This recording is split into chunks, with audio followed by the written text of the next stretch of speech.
అందరికి నమస్తే అండి. పుష్ప వ్లాగ్స్కి స్వాగతం. ఈరోజు మన వీడియోలో మా ఇంట్లో మేము రెగ్యులర్గా చేసుకునే రసం రెసిపీ ఎలా చేయాలో మన విలేజ్ స్టైల్లో చూపించబోతున్నాను. ఎన్ని రకాల కూరలున్నా రసం లేనిదే ముద్ద దిగదు కదండి. చాలా చాలా సింపుల్ రెసిపీ అండి. శ్రమ పడవలసిన అవసరమే లేదు. ఈ సింపుల్ అండ్ టేస్టీ రసంను ఎలా తయారు చేయాలో చూసేద్దాము. మరి ఓకే అండి, వీళ్ళకి వెళ్ళిపోదాం.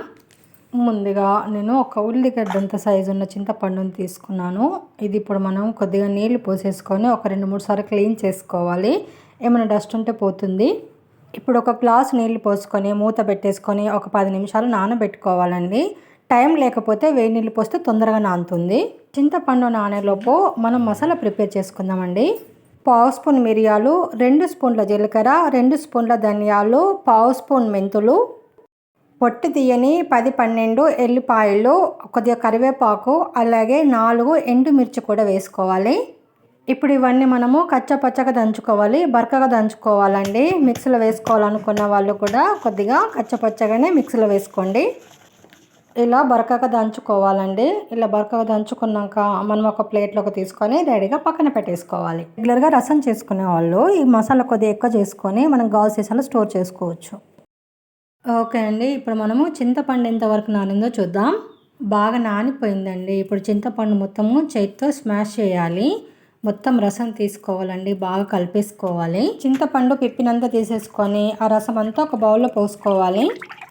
నేనైతే చింతపండులో 2 టైమ్స్ నీళ్ళు పోసుకొని రసం తీస్తానండి. ఇంకొక హాఫ్ గ్లాస్ వాటర్ పోసి రసం తీసుకుంటున్నాను. ఇలా రసం తీసుకున్న తర్వాత నేనైతే ఇందులో ఇంకొక గ్లాస్ వాటర్ పోసుకుంటున్నానండి. మనకు రసము ఎంత పుల్లగా ఉండాలనేది చూసుకొని నీళ్ళు యాడ్ చేసుకోవాలి. ఇప్పుడు ఇందులో కట్ చేసిన టమాటా ముక్కలు 1 కప్పు వేసుకోవాలి. కరివేపాకు వేయాలండి. కరివేపాకు ఈ రసంలో ఎంత బాగా వేస్తే అంత టేస్ట్ వస్తుంది. అలాగే కొత్తిమీర కూడా వేసేసి బాగా కలిపేసుకోవాలి. స్మాష్ చేయాలి టమాటాలని మొత్తము. ఆ టమాటా రసం అంతా మనకు చింతపండు రసంలో కలిసిపోవాలండి. అలా బాగా కలిపేసుకోవాలి. ఇలా రసం రెడీ చేసుకొని పక్కన పెట్టుకోవాలి.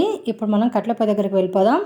కట్టెల పొయ్యి మీద మనం మట్టి పాత్ర పెట్టేసుకొని అందులో 2 స్పూన్ల ఆయిల్ వేసుకోవాలి. ఆయిల్ వేడైన తర్వాత 4 పచ్చిమిర్చిని నిలువ కట్ చేసుకొని వేసుకోవాలి. ఇందులోనే 4 ఎండుమిర్చి కూడా వేసుకొని వేయించుకోవాలి. ఇవి కాస్త వేగితే సరిపోతుందండి. ఇప్పుడు ఇందులో మనం ముందుగా దంచి పెట్టుకున్న మసాలాను కూడా వేసేసుకొని వేయించుకోవాలి. లో ఫ్లేమ్లో పెట్టుకొని వేయించుకోవాలండి. అస్సలు మాడకూడదు.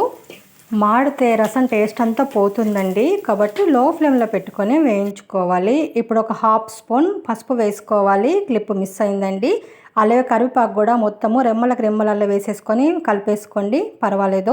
ఇలా ఒక 2 నిమిషాలు వేస్తే సరిపోతుందండి. ఇప్పుడు మనం ముందుగా ప్రిపేర్ చేసి పెట్టుకున్న రసాన్ని ఇందులో పోసేసుకోవాలి. ఇప్పుడు బాగా కలిపేసుకోవాలండి. అంతా కలిసిపోయేలాగా బాగా కలిపేసుకోవాలి. ఇప్పుడు ఇందులో రుచికి సరిపడా సాల్ట్ వేసుకోవాలి. నేనైతే రాళ్ళ ఉప్పు వేశాను. చాలా టేస్ట్గా ఉంటుంది రసంలో రాళ్ళ ఉప్పు అయితే. 1 స్పూన్ వేస్తే సరిపోతుందండి ఈ కొలతలకైతే. చూడండి ఎంత కలర్ఫుల్గా ఉందో. మనకు రసాన్ని చూస్తేనే అర్థమైపోతుందండి అది ఎంతవరకు కుదిరింది అనేది.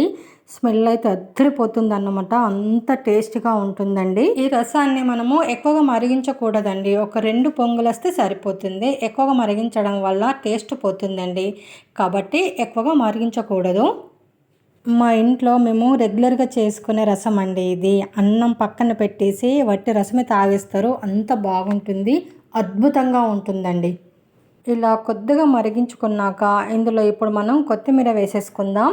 కొత్తిమీర కూడా కాడలతోనే వేసేసుకోండి, చాలా బాగుంటుంది. కరివేపాకు కానీ కొత్తిమీర కానీ కాడలతోనే వేస్తేనే రసంలో బాగుంటుందండి. నేనైతే అట్లనే వేస్తాను. అంతే అండి. ఇప్పుడు మనం రసాన్ని దింపేసుకుందాం. చూడండి ఎంత కలర్ఫుల్గా ఉందో. సూపర్గా ఉంది కదా. వేడి వేడి రసము రెడీ.